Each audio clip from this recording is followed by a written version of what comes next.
Bonjour, bonjour et bienvenue sur le plateau de Batijournal TV. Nous sommes à Lyon, Lyon Salon Eurobois 2024 et avec mes trois invités ce matin, nous allons parler emploi, recrutement dans la filière bois évidemment. Pour en parler avec moi, monsieur Philippe Megnaud, bonjour. Bonjour. Philippe, vous êtes à la direction régionale, directeur régional adjoint, c'est ça, de Acto. Acto, qu'est-ce que c'est? Alors, Acto est un OPCO. Un opérateur OPCO, qu'est-ce que c'est? Alors voilà. Donc un opérateur de compétences, ça sert à quoi ces structures-là? Ça sert à accompagner la mise en œuvre des politiques emploi-formation des branches professionnelles. Alors, nous sommes 11. Je vais citer deux autres confrères qui ne sont pas là aujourd'hui, mais qui sont impliqués dans la filière bois. Il s'agit de OPCO 2I, donc l'industrie, ainsi qu'OCAPIAT pour tout ce qui concerne la partie agricole, première transformation. À côté de vous, Myriam Lugrin. Myriam, bonjour.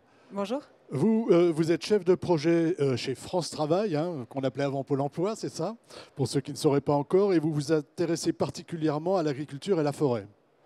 Oui, c'est exact. Je suis chef de projet et je pilote au niveau de la région l'ensemble des agences sur les questions de l'agriculture et de la forêt. Et du coup, l'intérêt aussi, c'est que je travaille avec les partenaires en anticipation stratégique sur toutes les questions des enjeux de recrutement d'aujourd'hui et de demain. Voilà, et on va voir qu'il y a pas mal d'enjeux de recrutement dans la filière bois. À côté de vous, monsieur Corentin Berthet, bonjour. Bonjour. Corentin, vous êtes chargé de mission emploi-formation chez Fibois-Aura. Fibois-Aura Fibois-Aura, qui est l'interprofession régionale pour la filière forêt-bois et membre du réseau Fibois France, qui participe donc au développement économique de la filière en accompagnement des entreprises sur le territoire, sur plusieurs axes, la promotion du bois dans la construction, la promotion des métiers, la mise en avant des aides et des subventions que les entreprises peuvent prétendre, par exemple. Et vous êtes sur la promotion des métiers. Et nous, on est sur la partie promotion des métiers, mais aussi appui RH auprès des entreprises pour les accompagner dans leur recrutement. Alors Myriam, on va voir avec vous, je vais vous demander de nous poser le décor. Qu'est-ce qui se passe dans cette région et plus généralement en France pour les métiers du bois? On a besoin de recruter, quel type d'emploi? Et faites-nous un petit panorama. Alors, je vais plus vous poser des éléments de décor, comme vous me l'avez dit. Le premier élément, c'est que cette année, en 2024, la filière forêt-bois recherche entre 70 000 et 100 000 personnes en France. Donc aujourd'hui, comment faire pour pouvoir répondre à cette question? La deuxième question, c'est comment se préparer au renouvellement des générations à venir dans les 5 à 10 ans à venir pour remplacer 50 à 60% des effectifs et qui partiront à la retraite. Alors, on a une population vieillissante. Population vieillissante et population à remplacer. Et aujourd'hui, comment maintenir les personnes actuellement en poste et leur donner envie de rester? Donc ça, c'est des éléments qui sont importants. Et du coup, Corentin, tu veux compléter? Oui, alors pour compléter aussi, il y a cette partie sur comment on maintient effectivement les salariés dans l'emploi, mais comment on va aussi les chercher, comment on donne un peu de la visibilité au métier de la filière forêt-bois, auprès des jeunes publics, mais aussi des personnes qui souhaitent se reconvertir dans ces métiers-là.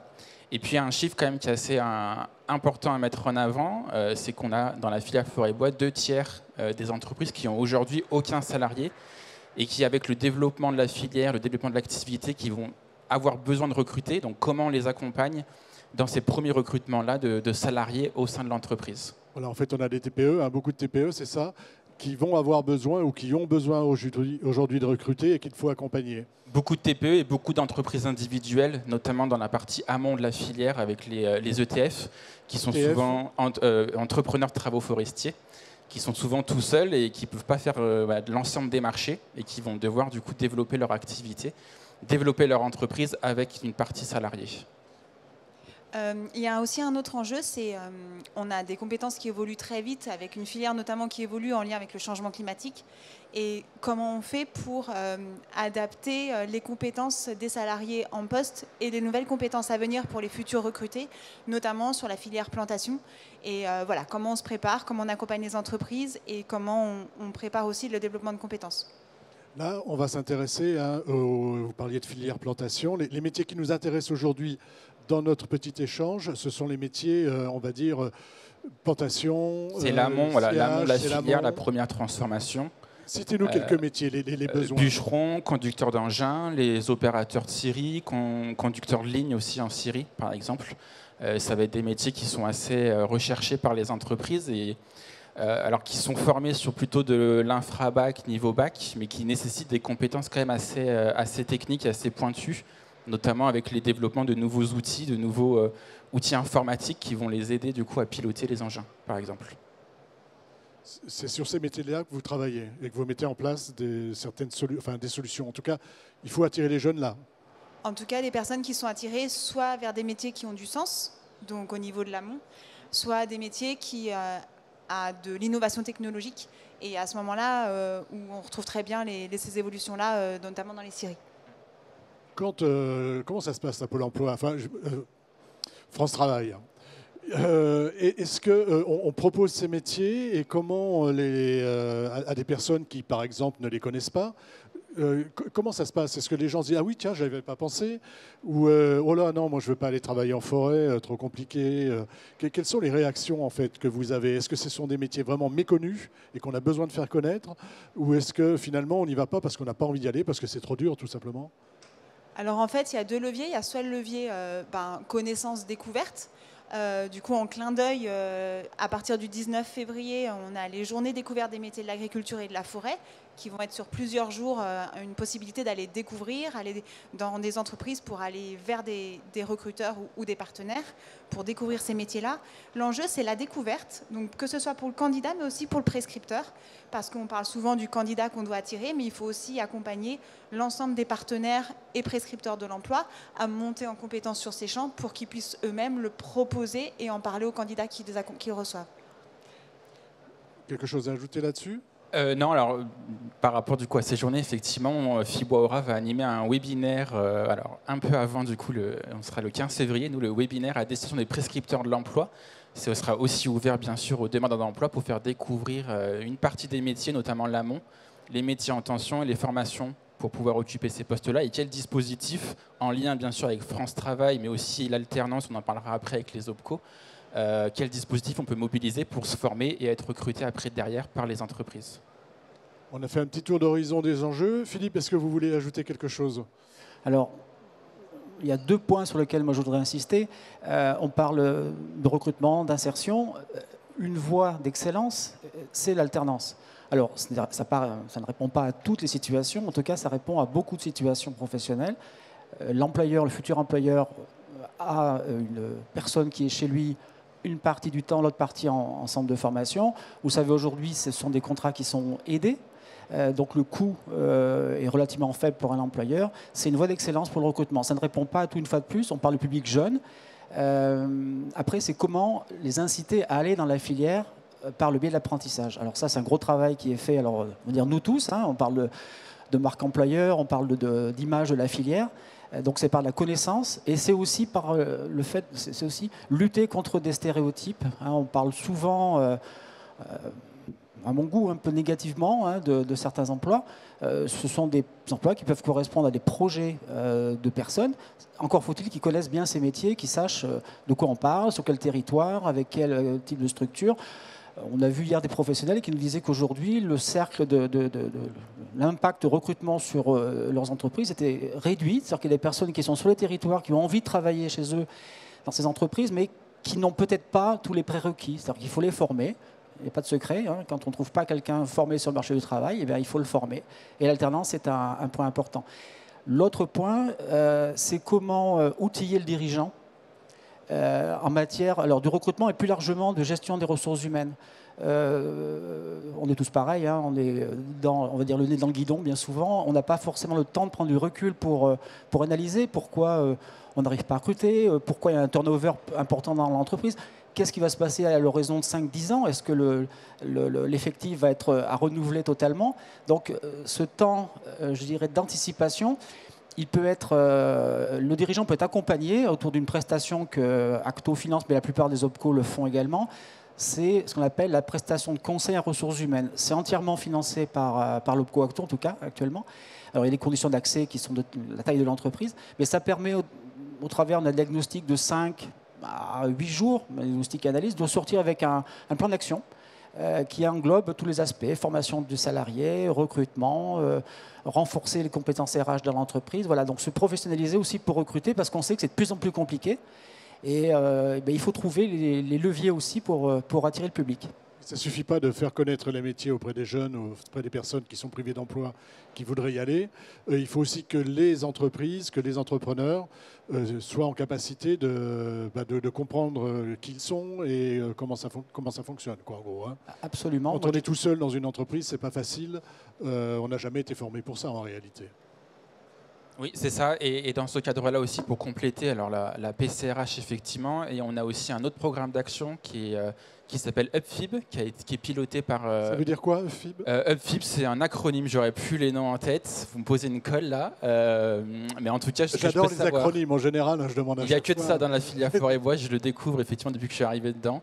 UpFib, alors ce que je peux surtout vous dire, c'est que c'est piloté par l'école d'ingénieurs ES Bois, qui est basée à Nantes et qui va ouvrir un campus à Lyon prochainement, qui, grâce à des financements France 2030, va participer en fait à l'attractivité des métiers dans la filière forêt et bois. Et Fibois aura, accompagné de 3 autres Fibois régionaux, va participer à 2 fiches actions, et notamment une sur la marque employeur, comme vous dites, pour accompagner les entreprises, les sensibiliser au fait que quand on a recruté, c'est bien, mais il faut aussi fidéliser les salariés. Et la marque employeur va participer à cette action-là. Donc notre rôle en tant que Fibois va être de leur faire découvrir ce terme, qu'est-ce que c'est que la marque employeur et quelles actions on peut mettre en place dans l'entreprise pour pouvoir la développer. Chez France Travail, vous travaillez comment justement à l'attractivité des métiers j'imagine que vous faites un peu le même travail. En gros, je voudrais savoir, c'est comment vous travaillez ensemble tous les 3. En fait, l'intérêt, c'est qu'on a chacun une offre de service qui est complémentaire au service des candidats ou des entreprises. Et ce qu'il faut se rendre compte, c'est que tous les 3, notre objectif, c'est de satisfaire l'entreprise qui a, dans le cadre de ses besoins en recrutement, dans le cadre de sa montée en compétences. Et ce qui est important de savoir, c'est que peu importe là où on se situe, qu'on soit sur le sas de l'attractivité du métier, donc comment on capte des candidats, comment on les recrute, comment on les forme, comment on les recrute et comment on les maintient en emploi. Peu importe l'étape ou la strate dans laquelle on est, on travaille avec l'entreprise sur le développement de sa marque employeur. On parle beaucoup de marque employeur, mais peu importe le moment où le candidat est avec l'entreprise, donc que ce soit pendant l'immersion ou un stage de découverte dans son entreprise, que ce soit pendant une période de formation avant l'embauche ou que ce soit après l'embauche, en fait, l'entreprise, par son positionnement, par son accueil, par sa capacité à conserver le candidat, va renforcer sa marque employeur et faciliter derrière son image pour pouvoir attirer des candidats. Vous me parliez tout à l'heure d'un exemple, quand on a préparé, d'une entreprise qui se disait que finalement, elle n'avait pas de souci pour recruter. Pourquoi, à votre avis, et pourquoi cette entreprise-là, plutôt qu'une autre, arrive justement, n'a pas de problème de recrutement, n'a pas de problème de turnover? Qu'est-ce qui fait la différence? Alors après, je pense qu'il n'y a pas de modèle, parce qu'autrement, ça serait trop simple et qu'on n'aurait pas de problème de recrutement dans la filière. L'idée, c'est plus de se dire, en fait, pas être sur un positionnement déterministe en disant c'est compliqué. En fait, l'idée, c'est d'essayer de trouver des solutions. Alors que ce soit la bonne ou pas la bonne, en tout cas, c'est pas grave, mais en tout cas, de tester. Et peut-être qu'une solution pour une entreprise peut fonctionner, mais une autre pourrait très bien ne pas fonctionner pour une autre entreprise. L'idée, c'est que, par exemple, je pense à l'offre de service d'Acto dans le cadre de l'accompagnement RH ou de la boîte à outils que vous proposez pour l'entreprise. On va y venir de plus en détail. L'idée, c'est que selon le diagnostic qui est fait à un moment donné, il y a tel outil qui peut convenir pour aller sur le champ du développement de compétences. Et l'idée, c'est que, du coup, c'est vrai que toute l'année, dans le cadre de la filière forêt-bois, je travaillais avec Fibois pour pouvoir travailler sur les champs de l'attractivité de la filière, de la mixité de la filière, comment on forme des candidats. Voilà, on est ensemble sur ces champs-là parce que c'est pertinent de travailler ensemble. Et avec Acto, on est sur une complémentarité de l'offre de service en amont du recrutement avec France Travail. Et une fois que la personne est recrutée, avec Acto pour sécuriser le développement de compétences internes de l'entreprise ou du tuteur qui va recevoir le candidat, et puis aussi la nécessité de former tout au long de la vie. Alors, ce qui est aussi important de rajouter, c'est que là, aujourd'hui, on n'est que 3 sur cette table ronde, mais on n'est pas tout seul. Hein. On a d'autres partenaires avec qui on travaille, qui ont eu des offres de services aussi complémentaires. Et dans ce cadre-là, il a été organisé au niveau de la région Aura un COEF. Alors là, j'ai le sigle, je sais ce que ça veut dire, Contrat Objectif Emploi Formation, depuis 2019. Alors là, on est dans la dernière année avec le bilan, mais a priori, c'est plutôt positif et ça va peut-être se poursuivre. En tout cas, les relations entre les partenaires vont se poursuivre, ça c'est sûr. Dans ce COEF-là, donc on a effectivement nos 3 structures, mais pas que. On a effectivement les 2 autres OPCO, 2I et Ocapiat. Mais on a aussi la DRETS, la région Auvergne-Rhône-Alpes qui est avec nous. On a l'éducation nationale, on a la DRAF. Voilà, on a d'autres structures qui sont présentes, qui ont une grosse mobilisation. Donc ça montre aussi l'intérêt de la filière forêt-bois. Et ce COEF permet aussi de mettre en place des actions complémentaires, supplémentaires, et notamment une qui peut être intéressante de mettre en avant, c'est un groupe de travail sur la mixité des publics. Aujourd'hui, on n'a que ou déjà 16% de femmes dans la filière forêt-bois. Donc l'objectif de ce groupe de travail, c'est aussi d'augmenter ce taux de femmes, d'arriver peut-être à la parité un jour dans la filière forêt-bois, sur notamment les métiers techniques, parce que on sait qu'il y a beaucoup de femmes dans les métiers support, mais c'est surtout dans les métiers techniques qu'on aimerait bien aussi qu'il y ait plus de femmes sur ces métiers de bûcheron, conducteur d'engin par exemple. Et donc ce groupe de travail permet de rassembler les acteurs ensemble et de créer des actions de sensibilisation, de promotion et d'accompagnement des entreprises et des candidates vers ces métiers-là. Voilà, parce que c'est pour tout le monde les métiers du bois. Exactement. Y compris les métiers plus techniques, on va dire. On va revenir vers vous et vous allez nous expliquer un petit peu ce que vous mettez en place, très concrètement. Alors, si on fait un focus sur l'accompagnement des dirigeants, on va dire, dans le cadre de leur politique ressources humaines. Donc quand on parle de dirigeants, on est d'accord, de très petites entreprises, hein, de TPE quasiment. Absolument. TPE, absolument. Voilà. Alors, je dis dirigeant, c'est le système dirigeant, ce n'est pas forcément le dirigeant lui-même, ça peut être quelqu'un, collaborateur, une collaboratrice qui gère un peu tous les aspects de ressources humaines.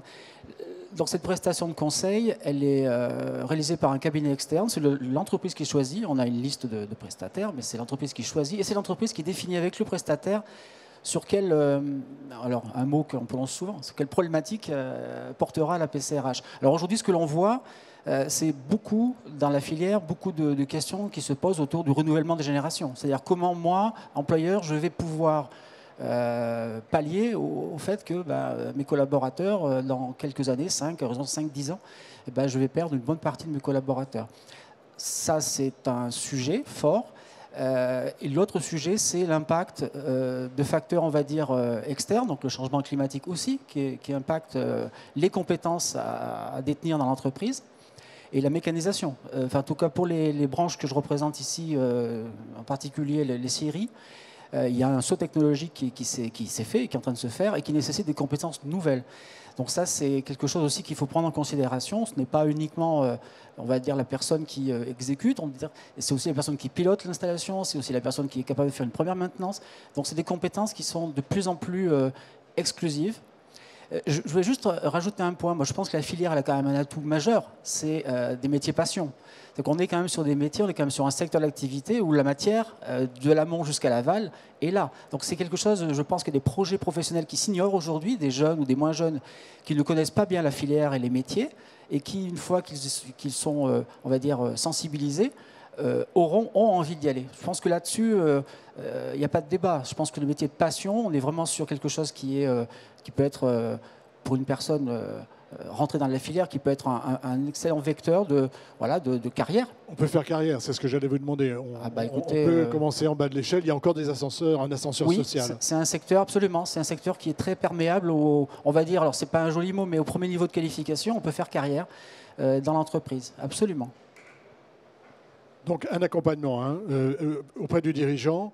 Ensuite, il y avait l'aspect alternance. Comment on accompagne, alternance ou juste la personne qui veut le retour à l'emploi, comment on accompagne ces personnes? Alors c'est là qu'on peut parler de synergie entre les acteurs. C'est-à-dire qu'un alternance, c'est avant tout une personne qui cherche un emploi. Il ne faut pas se tromper, un contrat d'alternance, c'est un contrat de travail. Ce n'est pas un stage, on est bien employé de l'entreprise. Donc ça se joue à plusieurs niveaux. D'abord, c'est aller à la rencontre du public, à la rencontre des personnes qui potentiellement pourraient faire un contrat d'apprentissage. Alors Acto, mais comme d'autres acteurs, va à la rencontre du public, alors au travers de salons, par exemple le Mondial des métiers, mais aussi à la rencontre des jeunes dans les établissements scolaires, pour leur parler des métiers de la filière, pour les sensibiliser assez tôt pour qu'ils puissent s'orienter vers ces métiers-là, ne pas les vivre comme quelque chose négatif, parce que si je pense que ça c'est un caractéristique parfois de ces métiers, c'est-à-dire d'en parler malheureusement trop négativement. Ouais, c'est un peu comme les métiers de la maçonnerie, hein. On va un peu dans ces métiers-là, ces filières par défaut. Tout à fait. Voilà. Il faut redonner envie de ces métiers qui ne sont pas des métiers par défaut. Non, et on peut regarder les niveaux de rémunération, on peut regarder les conditions de travail aussi qui ont beaucoup évolué. J'ai vu sur un des stands un exosquelette, par exemple, dans des choses qui aussi qui limitent la pénibilité, qui a existé évidemment, mais comme dans beaucoup de secteurs d'activité. Donc là-dessus, sur l'alternance, donc aller à l'encontre du public, sensibiliser l'employeur au recrutement par l'alternance, parce que ce n'est pas forcément un mode qui est très très mis en œuvre dans la filière. C'est vrai que ce n'est pas la panacée, parce que un alternant, ce n'est pas quelqu'un qu'on met là et dont on ne s'occupe pas. On est quand même avec un axe très fort de développement du tutorat, de l'accompagnement, et c'est justement aussi dans le cadre de la PCRH que ça se travaille. C'est-à-dire comment non seulement accueillir, mais aussi intégrer au mieux la personne dans l'entreprise. Donc, c'est une conjonction entre 3 facteurs. En fait, c'est la personne, le jeune, on va dire ça comme ça, l'employeur, et puis le centre de formation. Alors là, l'offre de formation, c'est aussi un sujet sur lequel le sujet est travaillé dans le cadre du COEF, pour essayer de trouver les offres de formation à tous les niveaux, si possible en proximité. Alors, ce n'est pas une filière qui est énormément dotée de centres de formation. Par contre, ce sont des centres de formation d'excellence.